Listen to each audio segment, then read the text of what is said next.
Annyeonghaseyo 여러분, 싱시르men Dion입니다. Hari ini spesial banget karena saya Dion Setia Dinata, orang Sunda asal Korea, akan mengajak Anda semua untuk ngecek fakta di balik hoax yang beredar di sekeliling kita. Nah sekarang ini spesial banget karena saya ditemenin, nggak sendiri, yaitu sama Oma. Annyeonghaseyo. Annyeonghaseyo. Haraso.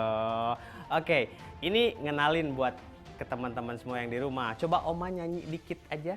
Moya nage baricingogo kembali dari rompok. Aigo, ternyata mirip banget ya sama Korea. Padahal itu bahasa Sunda. Ngomong-ngomong lirik yang dinyanyiin sama Oma tadi itu berhubungan dengan moyan atau berjemur. Nah, teman-teman, banyak informasi yang salah seputar virus corona dan juga efek dari vaksin. Nah, di sini bener nggak sih? Kita cari tahu kebenarannya, oke? Teman-teman, tahu kan sinar matahari di jam-jam tertentu itu bagus banget buat tubuh kita. Sama kayak yang tadi Oma nyanyiin dikit, itu ada hubungannya dengan berjemur. Apalagi di zaman pandemi ini, bagus buat imun tubuh kita. Tapi bentar, jangan kelewatan berjemurnya atau nanti kalau bahasa Sundanya kita jadi kadurukan. Jadi apa ya kalau bahasa Inggrisnya, sunburn. Jadi kebakar gitu karena terlalu lama berjemur. Nya, gitu Kang. Banyak loh yang bilang berjemur itu ampuh buat menangkis virus corona yang masuk ke tubuh kita. Jadi semacam tameng gitu Kang.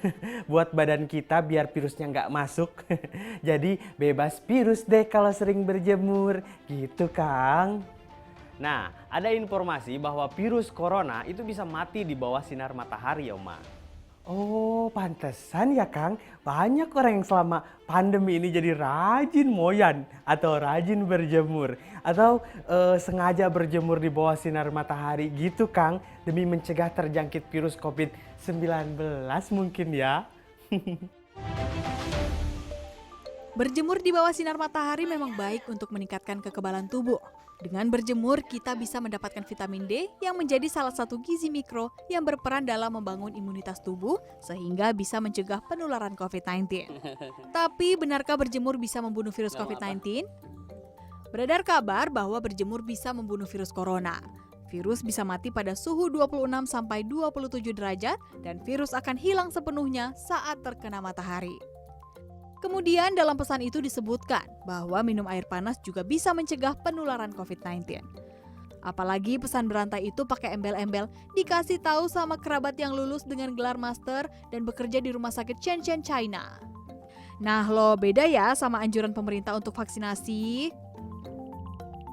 Haigo, gampang pisan ya ternyata membunuh virus ini teh. Cuma berjemur aja lama-lama itu bisa menghilangkan virusnya. Gitu kan Oma?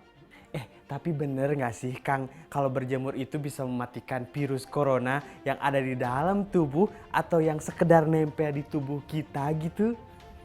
Ya udah, kalau gitu kita tanya ahlinya. Bener gak sih berjemur itu bisa bikin kita terbebas dari virus corona? Sejumlah informasi seputar COVID-19 beredar di tengah masyarakat. Meski kebenarannya belum tentu bisa dipastikan. Salah satunya adalah soal berjemur di bawah sinar matahari bisa mematikan virus corona. Berjemur di bawah sinar matahari memang baik untuk meningkatkan kekebalan tubuh. Dengan berjemur, kita bisa mendapatkan vitamin D yang menjadi salah satu gizi mikro yang berperan dalam membangun imunitas tubuh sehingga bisa mencegah penularan COVID-19. Tapi benarkah berjemur bisa membunuh virus COVID-19?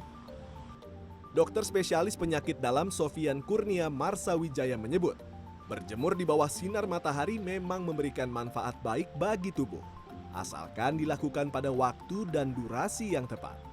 Berjemur di bawah sinar matahari langsung di Indonesia sebaiknya dilakukan sebelum pukul 10 pagi, minimal 3 kali seminggu, dengan durasi antara 5 sampai 15 menit. Sejumlah manfaat yang didapat dari berjemur di bawah sinar matahari di antaranya merangsang sistem imunitas tubuh hingga menjaga fungsi otot dan syaraf. Namun Sofian menekankan, Hingga saat ini belum ada penelitian yang membuktikan bahwa berjemur di bawah sinar matahari bisa mematikan virus corona. Jadi memang belum ada studi di Indonesia maupun di dunia yang membuktikan bahwa sinar UV, UVB dan sinar matahari dapat membunuh secara langsung virus corona. Ya. Cuman ada satu penelitian yang mengatakan dengan suhu di atas 50 derajat 56 derajat Celcius dan UV light dapat membunuh virus-virus tertentu, ya, tapi bukan virus corona. Manfaat berjemur secara tidak langsung ya berkaitan untuk menangkal virus COVID ya. Jadi secara tidak langsung ya. Jadi pada saat berjemur di pagi hari, khususnya di kurang dari jam 10 ya, jam 9 bisa, jam 8 bisa, itu dapat merangsang tubuh menghasilkan vitamin D3. Nah, vitamin D3 ini melalui metabolit aktifnya 1,25 OH2 merangsang sistem imun, ya, dapat merangsang sistem imun, kemudian meningkatkan berbagai macam kalsium, fosfat, dan menjaga fungsi otot dan saraf. Merangsang sistem imunitas berdasarkan adanya reseptor vitamin D ya, di berbagai macam makrofag, monosit, sel limfosit T dan limfosit B yang teraktivasi, dan adanya kemampuan 1,25 OH2 ini untuk mengatur proliferasi fungsi makrofag, kemudian sel-sel T dan B dan sel dendritik.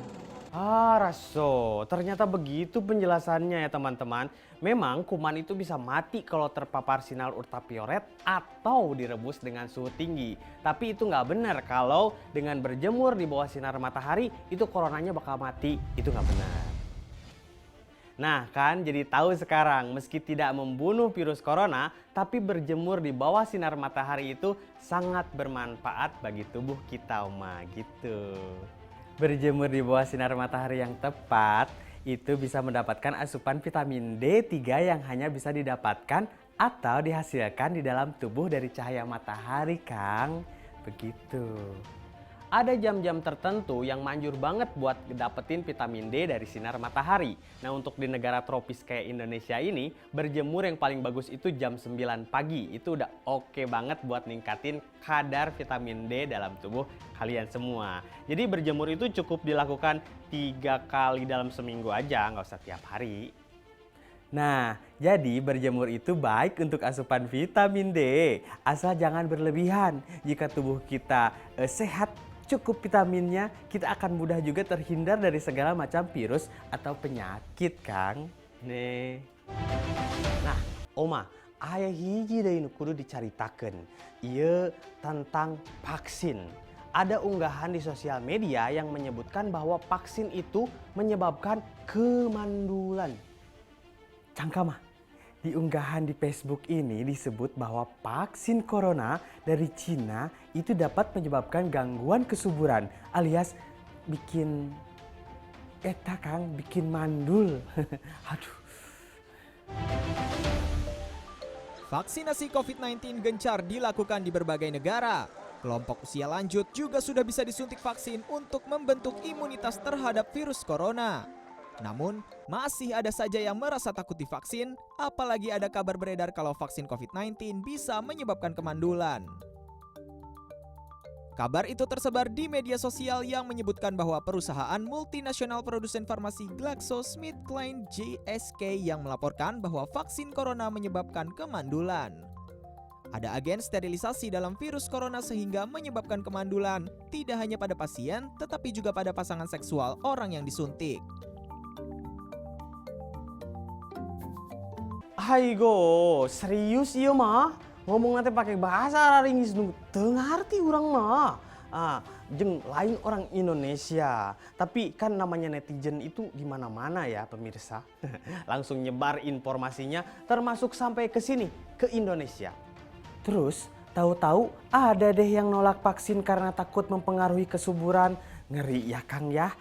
Tapi mari kita cek-cek kebenarannya Kang. Bener nggak sih vaksin corona COVID-19 bisa mengakibatkan kemandulan?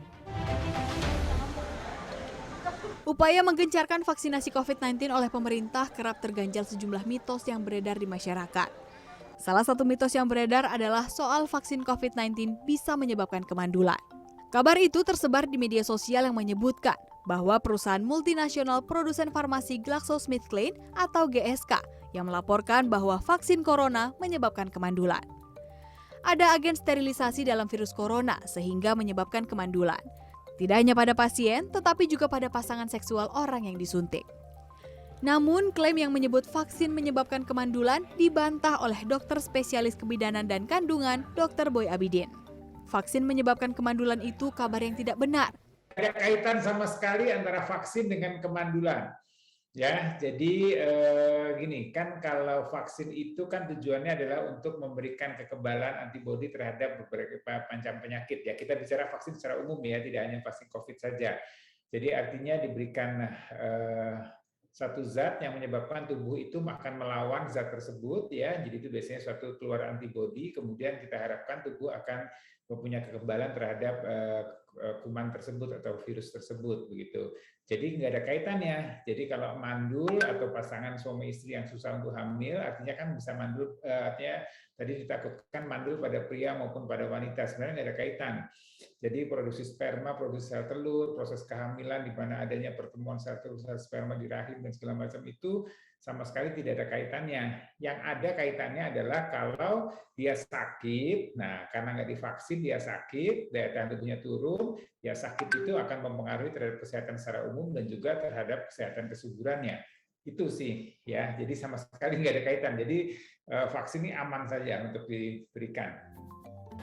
Jadi, tidak ada kaitan antara pemberian vaksin terhadap kemandulan ya. Justru vaksin berfungsi untuk meningkatkan kekebalan tubuh seseorang yang secara tidak langsung berpengaruh pada daya tahan kesuburannya. Nah tuh, udah paham kau ya? Belum ada identifikasi masalah kesehatan terkait hormon yang dilepurkan dari uji klinis vaksin COVID yang sedang berlangsung. Berbagai studi telah menunjukkan bahwa antibodi terhadap protein spike SARS-CoV-2 itu nggak akan nyerang plasenta karena telah ditemukan antibodi SARS-CoV-2 pada bayi yang baru dilahirkan. Antibodi ini telah melewati plasenta dari ibunya ketika mereka terinfeksi selama masa kehamilan, Kang. Oke, dan para ahli juga kembali menegaskan bahwa semua vaksin COVID-19 yang dikembangkan untuk mengatasi pandemi virus corona ini telah melalui tahapan pengujian pada hewan dan tidak ada efek samping apapun yang mempengaruhi kesuburan. Jadi vaksin COVID-19T bisa membuat kemandulan, itu mah hoax pisan. Informasi terakhir dalam Bener Nggak Sih episode kali ini, beredar kabar kabur bahwa antibiotik bisa mencegah penularan COVID-19. Dalam pesan itu disebutkan 2 biji amoxicillin dicampur ke dalam tandon air bisa mencegah COVID-19, Kang. Waduh, meni seueur pisannya, eta mah kanggo ibak meureun buat mandi sampai banyak gitu. Bener nggak sih? Beredar pesan di media sosial yang menyatakan bahwa 2 biji amoxicillin diklaim bisa mencegah COVID-19. Caranya dengan menaruh 2 biji amoxicillin ke dalam tandon air. Isi pesan itu juga menyampaikan bahwa Menteri Koordinator Bidang Kemaritiman dan Investasi, Luhut Binsar Panjaitan, sudah melakukan itu di rumahnya dan juga diterapkan di rumah-rumah dinas lainnya. Bener nggak sih? Amoxicillinnya habis berapa eta tehnya? Tapi bener nggak sih amoxicillin ini obat antibiotik yang bisa menangkis corona? Coba kita dangukeun ti ahlina. Beredar pesan di media sosial yang menyatakan bahwa 2 biji amoxicillin diklaim bisa mencegah COVID-19. Caranya dengan menaruh 2 biji amoxicillin ke dalam tandon air. Padahal antibiotik tidak efektif melawan virus. Dikutip dari situs covid19.go.id, antibiotik hanya efektif melawan infeksi bakteri. Sementara COVID-19 disebabkan oleh virus, sehingga antibiotik tidak efektif melawan COVID-19. Kemudian antibiotik juga tidak boleh digunakan sebagai upaya pencegahan karena bisa menyebabkan komplikasi. Menurut dokter spesialis paru konsultan Dr. Sudarsono, penggunaan antibiotik sejak dini bisa menyebabkan pasien yang sebenarnya gejala belum berat atau non-severe pada tahap awal, tapi akibat penggunaan antibiotik yang tidak tepat malah membuat pasien memiliki gejala berat. Ada penelitian disebut Dr. Sudarsono, kasus itu terjadi pada 1.630 pasien. Oleh antibiotik itu memang sebenarnya tidak berhubungan secara signifikan dengan tingkat kematian. Jadi oleh karena itu disimpulkan di dalam jurnal ini bahwa penggunaan antibiotik harus dihindari kecuali benar-benar diperlukan pada pasien yang non-severe, terutama pada awal tahap. Jadi penggunaan antibiotik untuk pencegahan itu tidak tepat ya, apalagi antibiotiknya dibuat mandi. Tuh, dengerin ya. Jelas kan Oma? Lagi pula, dilansir dari kantor berita AFP, WHO menjelaskan bahwa antibiotik itu tidak dapat digunakan untuk mencegah atau mengobati COVID-19, Kang. Ya, dan juga WHO mencatat bahwa mereka yang dirawat di rumah sakit akibat COVID-19 dapat menerima antibiotik karena penyakit tersebut dapat menyebabkan infeksi bakteri lainnya. Para ahli kesehatan juga memperingatkan bahwa penyalahgunaan antibiotik itu dapat menyebabkan infeksi bakteri yang resisten terhadap obat, Kang. Tuh, jadi antibiotik yang bisa mencegah virus corona itu hoax Yorobun. Semoga rangkaian informasi-informasi yang kami sampaikan bisa membuat teman-teman semua lebih paham dan bisa membedakan mana informasi yang benar dan mana yang tidak benar, alias hoax. Ayo segera vaksin bagi kalian yang memungkinkan untuk divaksin. Jangan ditunda-tunda biar cepat selesai ini pandeminya. Jaga protokol kesehatan dan jangan kendor. Sampai jumpa lagi di Bener Nggak Sih? Menguak fakta di balik hoax lainnya ya. Saya Dion Setiadinata dan Saya Oma Kamsahamnida.